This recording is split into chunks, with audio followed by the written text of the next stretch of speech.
Hi, this is Lorene, and I'm doing another video. If you'll give me just a minute to clear, center, and balance my energy, and we'll get started.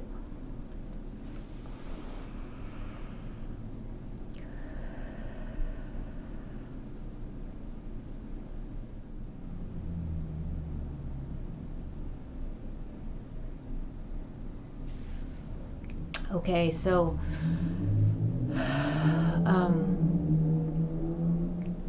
today's video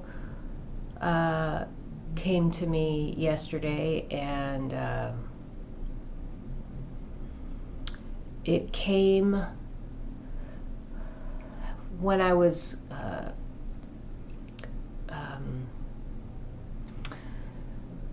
asking why there was this person brought into my life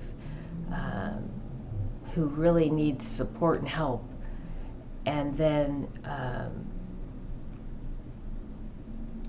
was allowed to leave my life without me feeling like I was able to create change or fulfill what I believe is my purpose.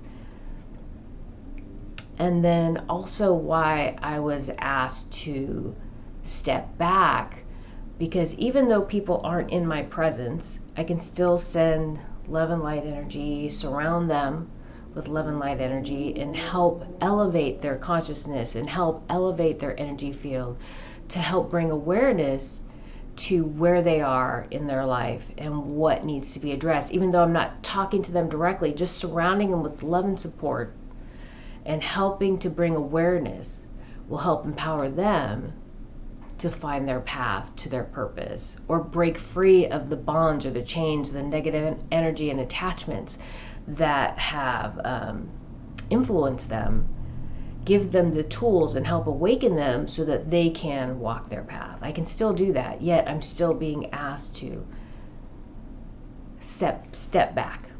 And I was getting upset, and I was being resistant. And so what I got was a bit of a lesson in universal consciousness. There's something that came to me about 6 years ago that is part of my affirmations, and you can call it a mantra, but it says, they said to me, I woke up and it kept on coming through to me every night until I wrote it down. Because when it comes in the middle of the night, sometimes I'll fall asleep and I'll forget in the next morning. So it just kept coming to me until I wrote it down. And what it is it said to me, what was running through my head was, I am everything, everywhere, and nowhere. I permeate all things, unified always, never apart.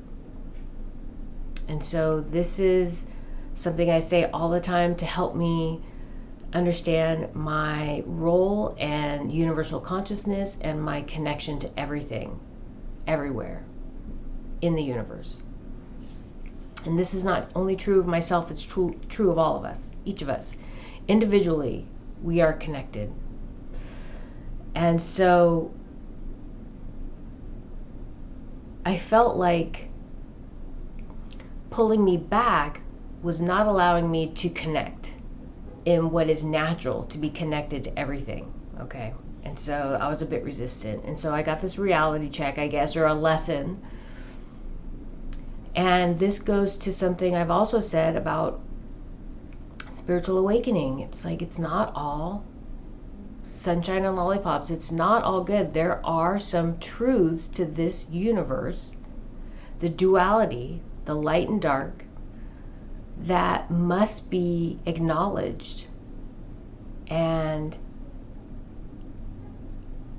in spiritual awakening, it must be acknowledged so you understand your role.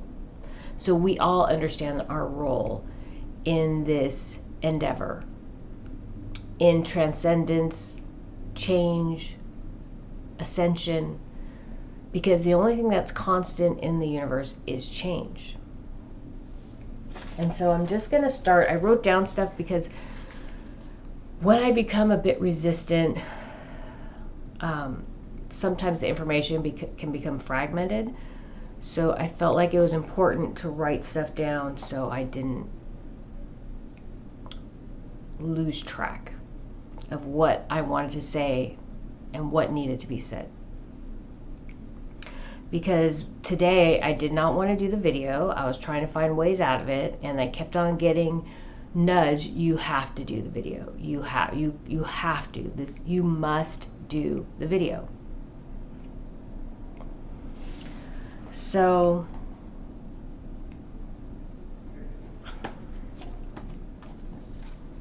yesterday, as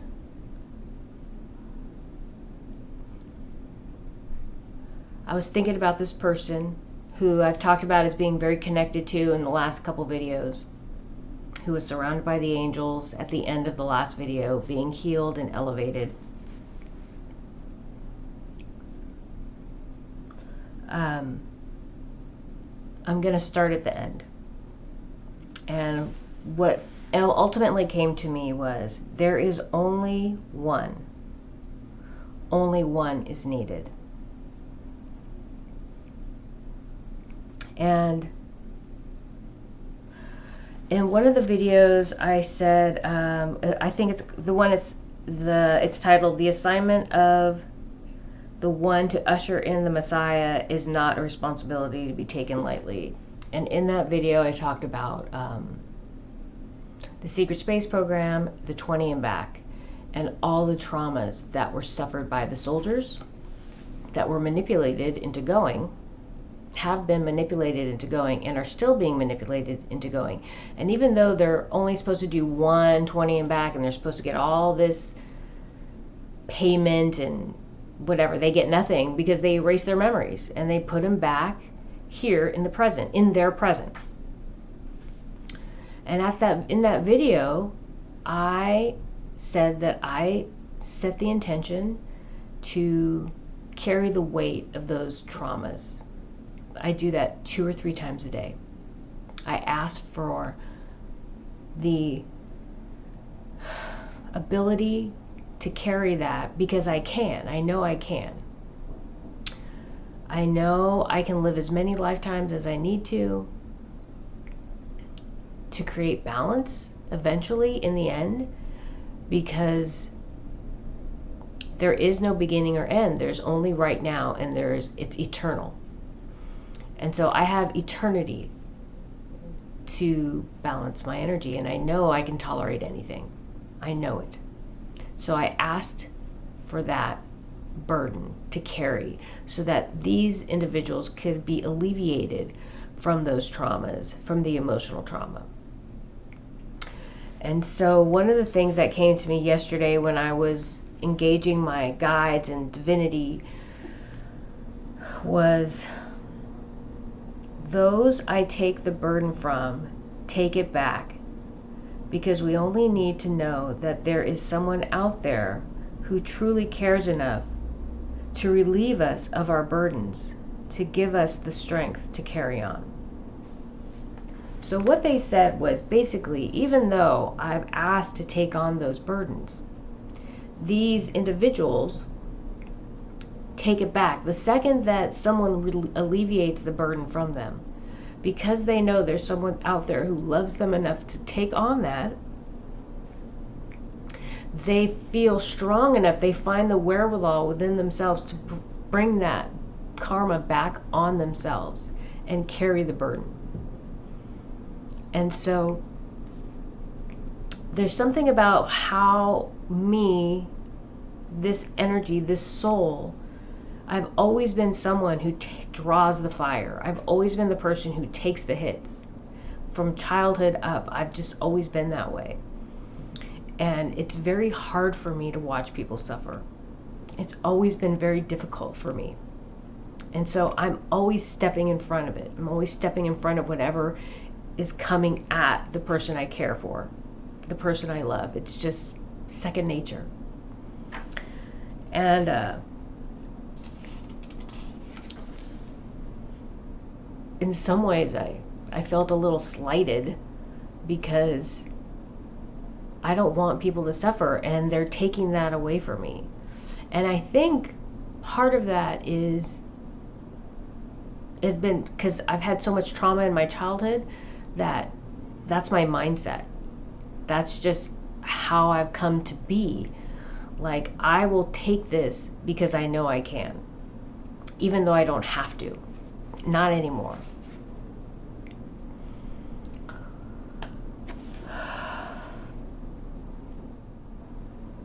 Okay, so the awakening, the spiritual awareness, is both beautiful and harsh. So I wrote, I received a message about a friend who is struggling. This is the person I asked that was brought into my life and then left, and I didn't feel I was able to create change. And I was really upset, and I'm like, why did you even bring him in? Why did we even cross paths? Why was I brought to this place? I know it took me about 3 months to figure it out, but now I knew why I was there, and I'm here for that one person, not for everybody else. One person. I knew it. Why did you bring him in and then take him out without me being able to create change? And then it says, I asked for help in alleviating his pain and suffering, something I have been asking for months. I was told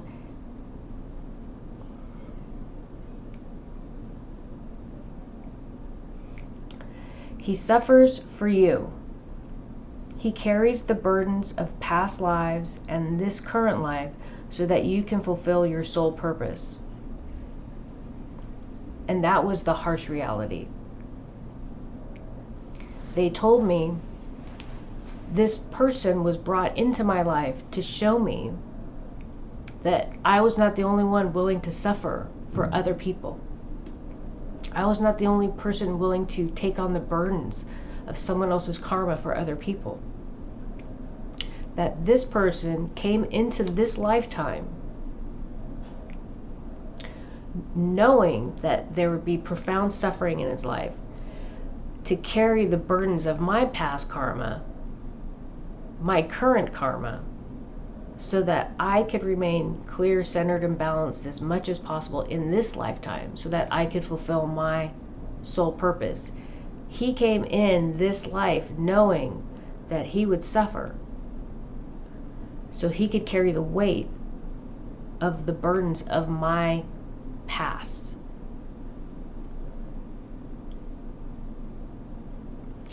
And I didn't know what to do with that.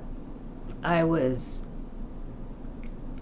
very upset, and they told me I had to do a video about it, and I didn't want to do the video. That's why I'm reading out of my journal, but that's part of the interconnectedness. I did a video before the one I just mentioned, and I talked about how this negative polarity was using our DNA, and they were cloning humans, and they were traumatizing them to try to figure out how to manipulate the human population. But they were using my DNA to continue to traumatize me, to try to dim my light and move me out of balance so that I couldn't fulfill my soul purpose. And I said, the angels and guides, all these energies from the universe were taking on the burdens of those experiences so that I did not have to carry the weight of them. But what I believed at that time was that I'm thinking all these higher dimensional beings that are so spiritually awakened could carry the weight of that karma easily, right? Much more easily than someone here on this plane of existence right now on earth, going through what we're going through. And so when I got that message that he came into this life carrying those burdens for me, I was traumatized myself, because this plane of existence, this level of evolution for the soul, this world is hard. This world is difficult, and he came into this world with the weight of the world on his shoulders practically. and he carries it still. And that reality was heavy. And I didn't know what to do. I still don't. I don't know what to do. I feel like I need to do something. But I don't think there is anything I can do. I just send love and light energy, support as much as I possibly can. And I leave myself open if ever this person reaches out for help. That's all I can do. This is what I wrote. He came into this life knowing his purpose willingly, just as I did. Now I have to carry this knowing the sacrifices he and others have made so that I may do what I am here to do. It only takes one, because in the end, there is only one. And then when that message came to me, I remembered the movie Rise of the Guardians, and all the holiday characters, Santa Claus, the Bunny, Easter Bunny, Sandman, Tooth Fairy, Jack Frost. They were guardians. And then the bad guy, I can't remember his name, was trying to steal or dim the light of the children, get them to not believe in the Easter Bunny and Santa Claus. And at the end, it only took one person to believe to start the cycle over again, to start the cycle of Christmas and Easter and the Tooth Fairy. And that one child brought all the other children back to faith and trust in Santa Claus and the Easter Bunny. And the metaphor that was made is, it only takes one person. It's only going to take one individual energy to transition this world back into balance, maintain the light energy. Because in the end, we are all unified. In the end, we are all one. So it's only going to take one of us to create the change this world needs. And so these energies make the sacrifices that they must.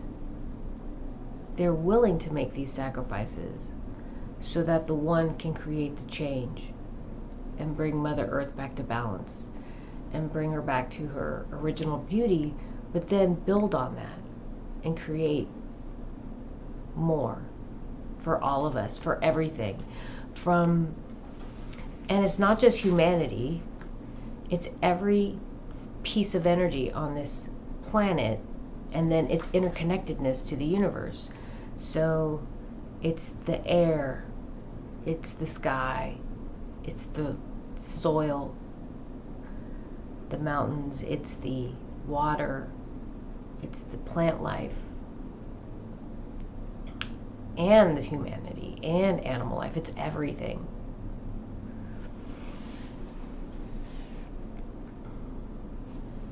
And then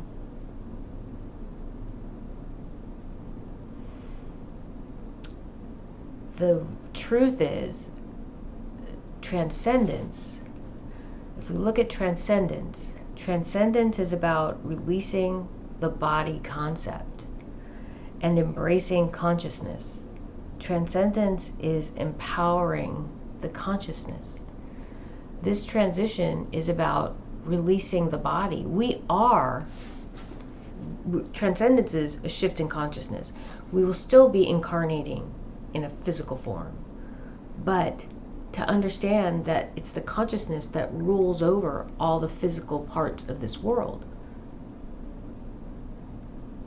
We're so stuck on the body and maintaining the body, we don't understand how important the consciousness is in maintaining the body.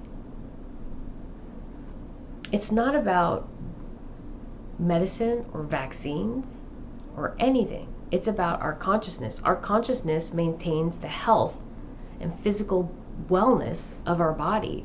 The more healthy our consciousness is, the more balanced our consciousness is, the more balanced and healthy our body is.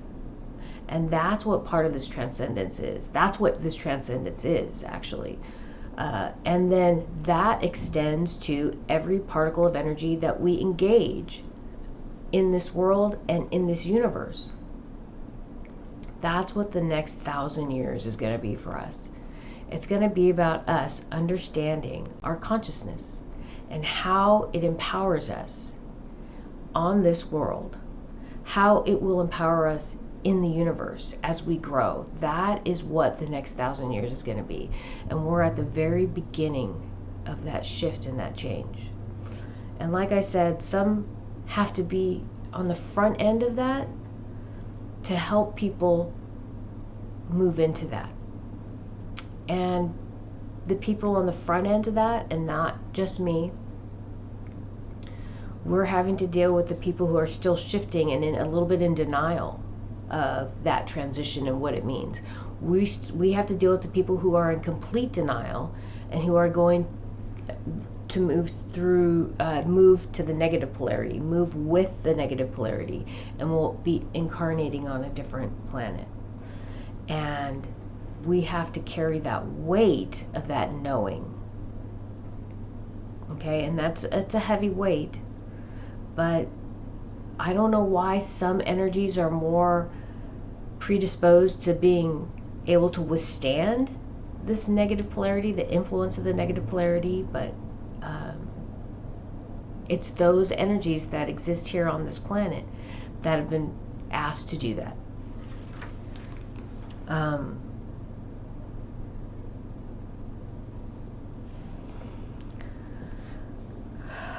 Transcendence is the awakening, awareness, and empowering of the consciousness through divine love. Everything and nothingness. The many converge back into one, then releasing back to the many with a new understanding of your interconnectedness. You are blessed. We are blessed. There is no time.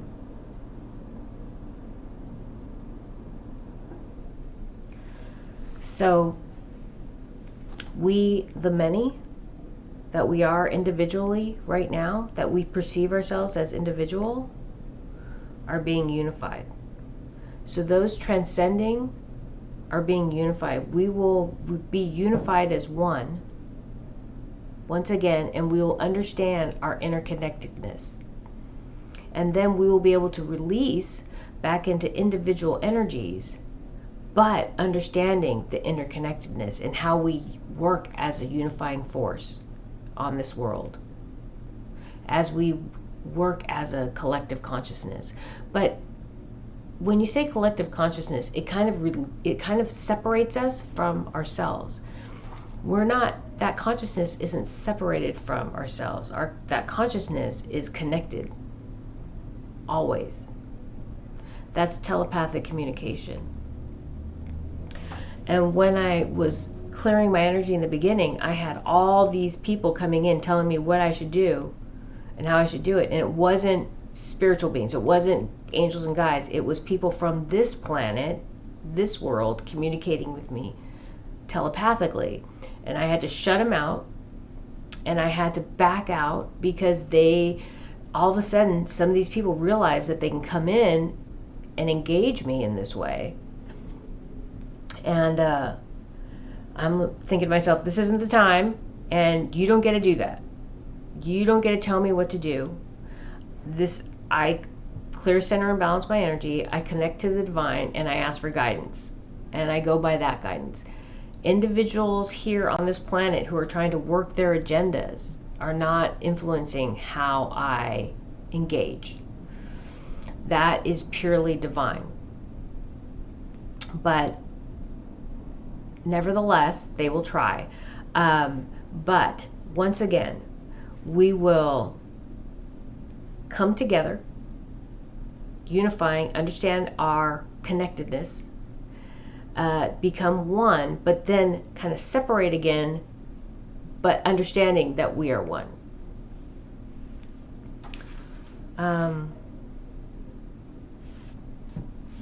Many become one. We are one. And then I said, how do I use the gift I have been given to create change? I feel so infinitesimal. And the answer was, create the change from you. And that's true for everybody. If you start the change from you individually, from your heart, and then project that out to the world, you're interconnecting yourself through goodness to the rest of the world, and all that goodness connects, and it becomes like a tidal wave of goodness, and that goodness becomes one unifying force on this world. But that's part of transcendence. That's all part of transcendence. As we move out of this really tumultuous place that we're in, and this negative polarity tries to maintain control of this world, it doesn't matter how many people they get on their side. It doesn't matter what they do or how they do it. It's only going to take one individual working from the heart center, from a place of divine love, to create the change that Mother Earth needs. Okay? So, I just want to say that spiritual awakening is necessary. Awareness is necessary. We all need to connect with ourselves.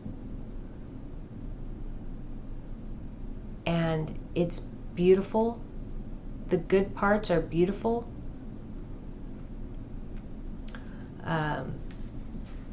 That's why I love kids so much. When you're around kids, it's always good. It's always good energy. Even when they're upset or crying or whatever, the emotions that they're expressing are genuine. That they're genuinely sad, and you just hug them and they're genuinely happy, right? It's just everything's on their sleeve. And that's comforting for me.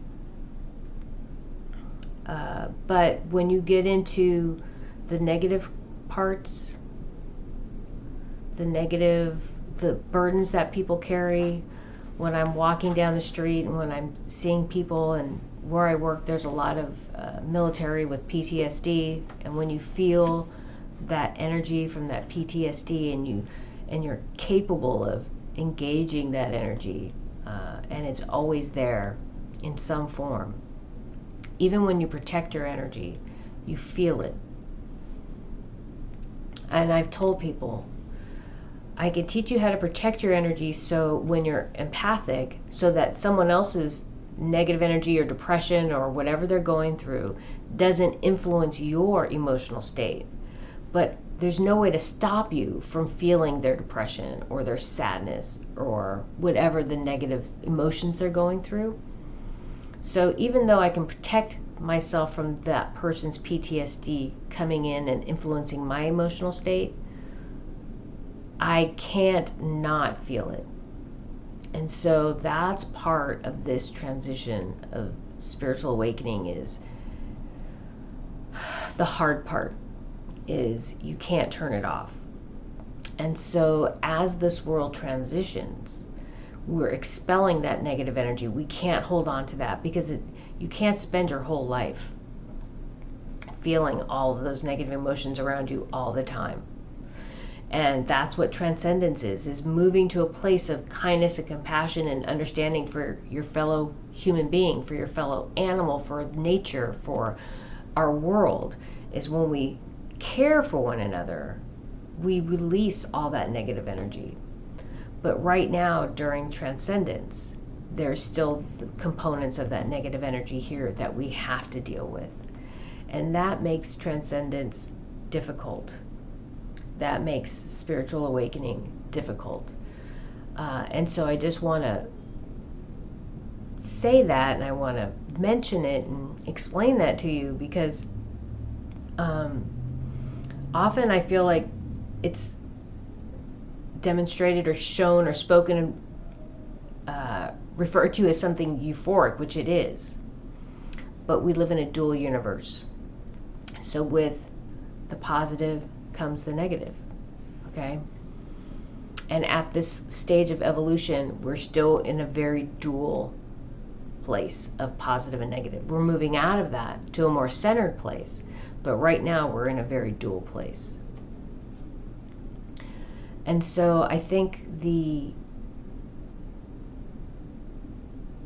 ultimate message for me in this video was to accept that truth about my role and how other people are helping me on my path, the sacrifices they made and the sacrifices I made, understanding that we work as a unit, as a team, so to speak, and that it's not just me, there are others who are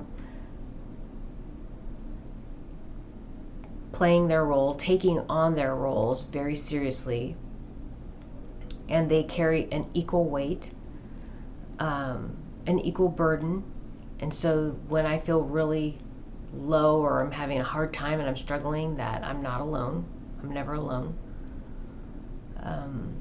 I think that was the biggest thing, and they wanted me to say it out loud. They wanted me to say it out loud. They didn't want me to just sit and not talk about it.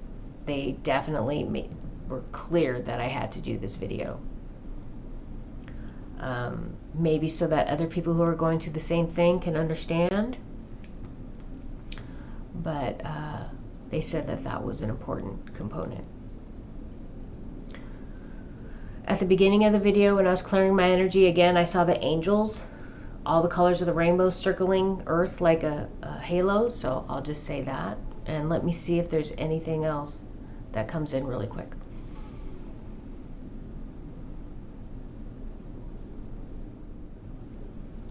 They're just showing me my friend surrounded by white light and being protected and safe.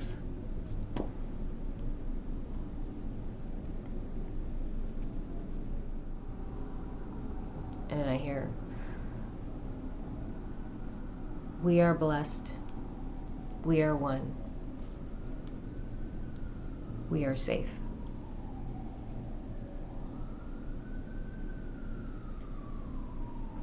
That's it. Thank you.